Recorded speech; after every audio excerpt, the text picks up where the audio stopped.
Fala, projetista! Tudo bom com você? Sejam todos bem-vindos ao canal do Geraldo Alves. Muito prazer, eu me chamo Marcos Bispo, eu sou projetista de combate a incêndio e também faço parte do suporte técnico do MPPI, o nosso treinamento que faz você sair do zero até se tornar um profissional de referência.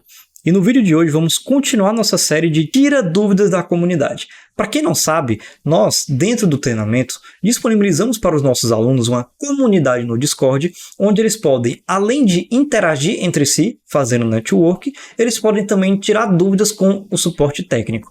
E vamos selecionar aqui as melhores dúvidas e trazer para vocês aqui do YouTube. Então, antes de eu falar que dúvida é essa e sobre o que vamos falar hoje, não se esqueça de estar curtindo esse vídeo, se inscrevendo no nosso canal e principalmente ativando o sininho para que você não perca quando o próximo vídeo sair. Então, fica comigo e vamos entender qual é a dúvida de hoje e qual é a sua solução. Então vamos lá, pessoal, vamos ver a dúvida de hoje. Boa noite. Na norma técnica do meu estado, a pressão que é exigida é na válvula do hidrante. Desta forma, para aplicar a esta fórmula, basta eu excluir a perda da mangueira e do esguicho. Confere? Então vamos entender o que é que ele nos trouxe aqui. Ele nos trouxe duas imagens, tá? A primeira é justamente o anexo A, que é a tabela para o dimensionamento do sistema de hidrantes do estado dele. E além disso ele trouxe uma fórmula para fazer o dimensionamento da motobomba. Então antes da gente partir para a dúvida, vamos primeiro entender como funciona o dimensionamento de hidrantes. Embora eu não vá explicar de fato todos os mínimos detalhes que a gente tem que levar em conta na hora do dimensionamento, porque isso nós fazemos durante o nosso treinamento, a gente tem que entender o seguinte: a norma ela vai nos pedir para distribuir os hidrantes na nossa edificação de tal forma que ela por si só inteira esteja protegida por aqueles hidrantes, tá? Então, além da nossa preocupação com o local em que vamos instalar os hidrantes, nós temos que entender que vai existir um dos hidrantes que ele vai ser o mais desfavorável de todos, ou seja, é aquele que para a água alcançá-lo, ele vai ter uma grande perda de carga. Perda de carga vai resultar em uma menor ou maior pressão lá quando a água estiver saindo na mangueira, certo? Então, como que a gente faz esse dimensionamento do mais desfavorável? A gente vai pegar esse que tem a maior perda de carga e vamos verificar se os valores de vazão e os valores de pressão estão atingindo o mínimo exigido pela norma. Então, por exemplo, se eu tenho aqui um sistema do tipo 3, para o estado do nosso colega, ele vai ter que ter uma vazão mínima na válvula do hidrante mais desfavorável de 200 litros por minuto e a pressão mínima na válvula do hidrante dele tem que ser de 40 MCA. Então a gente está pegando o pior caso da nossa edificação e estabelecendo um valor mínimo que ele tem que alcançar. Se por um acaso a vazão nesse hidrante mais desfavorável for menor do que o exigido ou a pressão for menor do que a exigida, esse sistema ele não vai ser suficiente para combater o incêndio caso ele ocorra. Mas como que a gente calcula a perda de carga do nosso sistema, né? Essa perda de carga, em resumo, vou fazer um resumo bem resumido mesmo, é basicamente a quantidade de energia que a gente está oferecendo para o nosso sistema.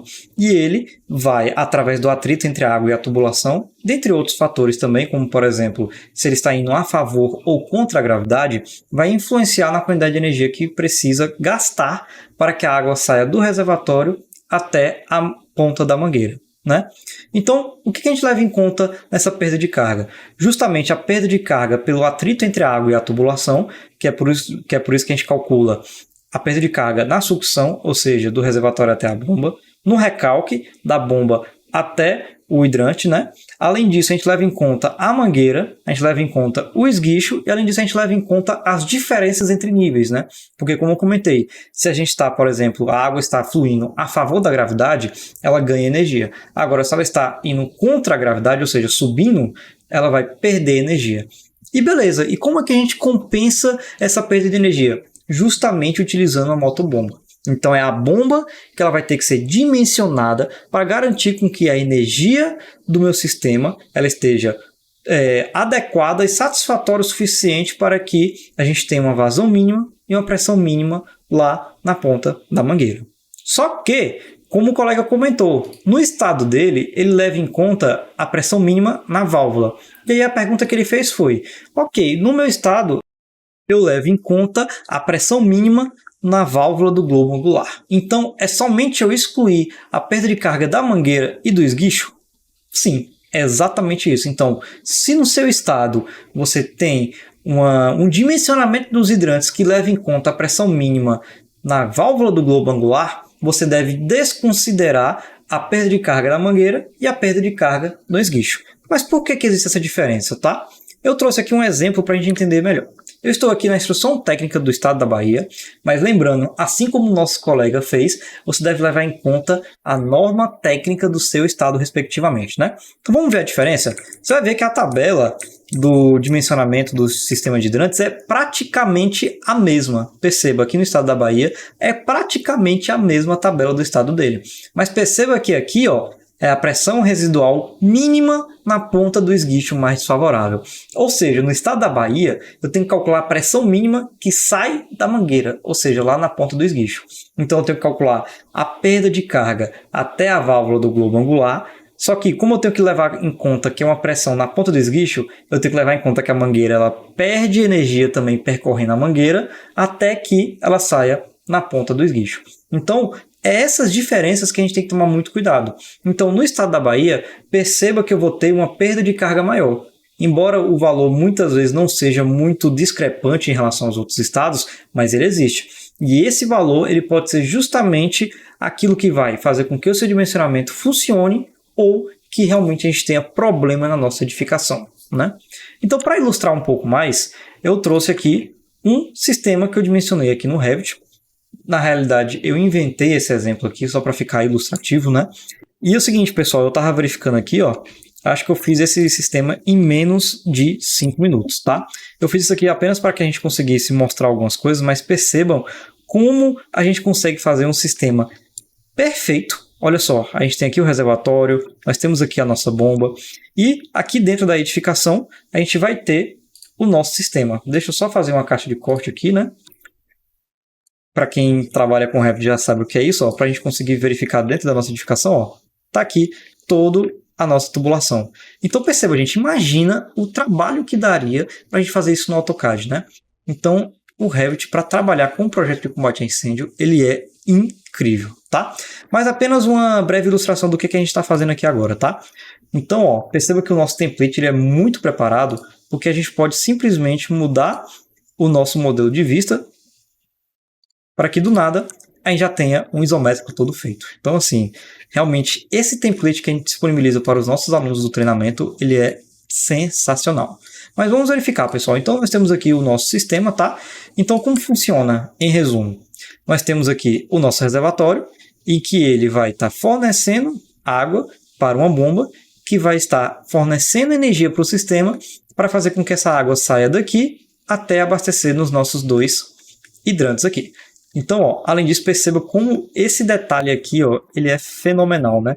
Porque a gente ainda não somente tem os detalhes do próprio sistema, que por si só já é muito bom, mas nós temos também, ó, os detalhes de dentro do abrigo, né? A gente pode até, inclusive, ocultar essa porta, ó, ou a gente pode desocultar para mostrar os detalhes dentro, né? Sensacional, né? Então aqui, ó, basicamente nós temos a válvula do globo angular, tá? E além disso nós temos aqui as duas mangueiras, né? Os dois lances de 15 metros que a maioria dos estados exige, assim como o nosso esguicho regulável aqui. Perfeito, então. Então, basicamente, quando a gente está fazendo esse dimensionamento, por exemplo, a água vai sair daqui, vai vir pela bomba, vai percorrer esse sistema e vai sair aqui na válvula, né? A gente vai pegar essa mangueira, né? Vai pegar esse bocal da mangueira, conectar nesse bocal da válvula do globo angular, vamos abrir e aí sim a água ela vai estar saindo pela mangueira para que a gente consiga estar minimizando ou quem sabe até combatendo o sinistro, tá? Então, como o colega comentou, no estado dele, a pressão mínima que ele tem que atingir é a que está aqui, na válvula do globo angular. Então, sim, ele tem que ter uma pressão mínima aqui, então ele vai ter que desconsiderar da perda de carga da mangueira e da ponta do esguicho. Aqui na Bahia, não. Na Bahia, a gente tem que levar em conta a pressão mínima na ponta do esguicho. Então, para fazer isso, a gente tem que levar em conta que a água vai perder energia percorrendo a mangueira até sair na ponta do esguicho. Então é exatamente por isso que no estado do nosso colega ele vai desconsiderar a perda de carga da mangueira e do esguicho, enquanto que no estado da Bahia não, eu vou considerar todo esse processo. Então assim, gente, eu espero que essa videoaula, embora ela tenha sido curta com relação ao dimensionamento dos hidrantes, mas que ela tenha levado em conta um ponto muito importante que, como eu comentei, pode ser um diferencial para o seu projeto, para a sua edificação estar segura ou não. Então é isso, pessoal. Espero que você tenha entendido um pouco mais sobre essa questão do dimensionamento dos hidrantes, tá? Porque embora a gente não tenha entrado propriamente dito no dimensionamento em si, mas a gente focou em uma perspectiva muito importante e que ela é crucial no seu resultado. Porque a depender de como você faz o seu cálculo, o resultado tende a ser diferente. Então imagina, por exemplo, você não somente dimensionar errado um sistema de segurança, mas esse dimensionamento errado ocasionar em algum acidente no futuro. Então é muito importante que você não perca essa noção de que cada estado leva em conta um processo diferente no seu dimensionamento. Cabe a você, projetista, consultar na norma do seu estado e saber como é feito esse cálculo. Antes de eu finalizar esse vídeo, eu peço que você preste muita atenção nessa mensagem, porque ela vai falar sobre uma ferramenta que vai revolucionar o mercado de projetos de combate a incêndio. Se você está curioso e quer saber como essa ferramenta vai fazer você fazer projetos mais rápidos em menos tempo, clique no link que está abaixo da descrição desse vídeo e não perca tempo. Você vai ser direcionado para uma aula simples, rápida, com menos de 5 minutos e que vamos explicar como isso vai impactar na sua vida como projetista. E por hoje eu fico por aqui. Vejo vocês na próxima aula.